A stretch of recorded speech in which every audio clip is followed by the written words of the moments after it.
What's up?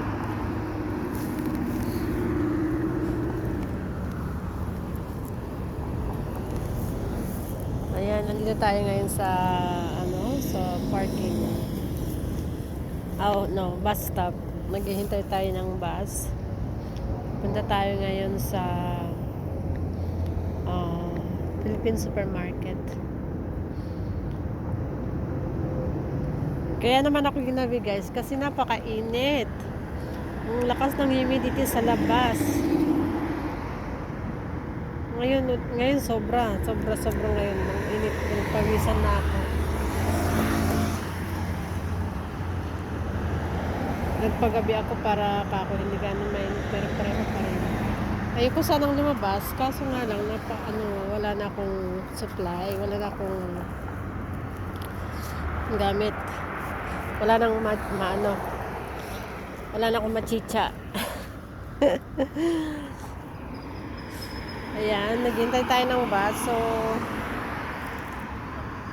ang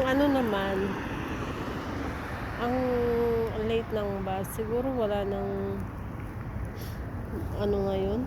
Dahil Sunday. Kaya siguro every 1 hour ang bus. Or na-miss ko lang talaga yung bus. Kasi ang alam ko every 30 minutes.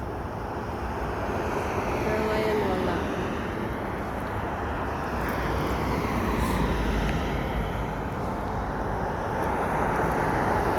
Kaya hindi ko alam kung ano ba gagawin ko. Hintayin ko ba siya or lalakad ako papunta dun sa stoplight. Kasi dun sa may stoplight may doon. Laging may bus. So, siguro, kailangan ko nang maglakad, guys. Kaya,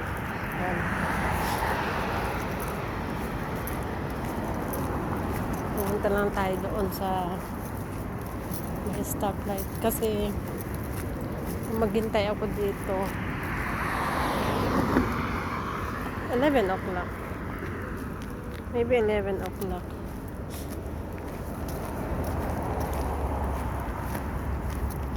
Pero, kasi kung lalakad pa ko hanggang doon, so,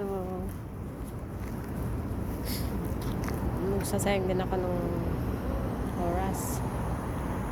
Baka mamaya pagdating ko doon, saka dumating yung bus. Pagdating doon sa stoplight, wala rin naman bus, agad-agad. So,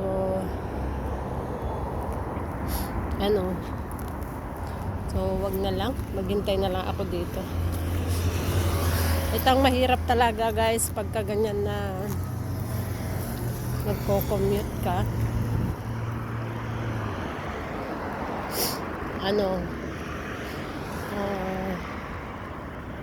Kailangan mo talaga maghintay or on timing ka sa bus para hindi ka maiwan. Lalo sa mga itong lugar na ang tawag dito, yan may time ang bus. May time silang dadaan. So, kailangan ko na maghintay na lang ako dito. Kaysa maglakad pa ako doon. Yan lang, ang hirap talaga. Ang hirap talaga nung nagko-commute. Yan lang guys. Kasi kailangan pumunta ngayon sa sa supermarket. Gusto ko naman sa Philippine supermarket. Kasi pupunta ko sa Lulu. Wala akong makitang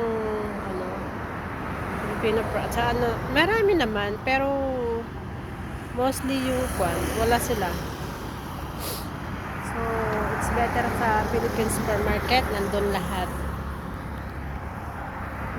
Yun lang guys. Thank you for watching.